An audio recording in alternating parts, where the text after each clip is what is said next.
আসসালামু আলাইকুম রহমতুল্লাহি ওবারাকাতুহু। রাতের আধারে কন্টেনে আসছি আমি রেজাউল করিম। এই যে সুন্দর পল, সুন্দর পুল, মিঠাই নদীর পানি, কুদা তোমার মেহেরবানি। এই যে দেখেন, এই যে সুন্দর পল, দানও কিন্তু আসলে এক ধরনের পল। এই পলটা কিন্তু কি আমরা বেঁচে থাকি। আমাদের বাংলাদেশে প্রায় 100-র মধ্যে 100 ভাগ মানুষেই চাইল ছাড়া চলতে পারে না বা ভাত ছাড়া চলতে পারে না, ভাত খাইতেই হবে, ঠিক আছে। যাই হোক, অন্য দেশে ভুট্টা খায় বা আটা খায়, রুটি খায়, তবে আমাদের বাংলাদেশে মাছে ভাতে বাঙালি আমরা। যাই হোক ভাই, বলতে চাচ্ছিলাম এটাই যে সুন্দর পল, সুন্দর পুল, মিঠাই নদীর পানি, কুদা তোমার মেহেরবানি। আসলে কুদার দেখেন কত সুন্দর মেহেরবানি। এই যে দেখুন তো, সুন্দর পল কেমন সবুজ থাকে।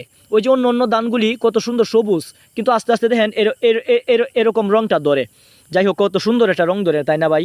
আসলে কত সুন্দর, আল্লাহর কাছে শুকরিয়া আদায় করতে হবে। আর এই সুন্দর পল বলতে, এই যে ধান ক্ষেত, এই ধান ক্ষেত কালকে মনে হয় কাটা হবে কি পরশু কাটা হবে।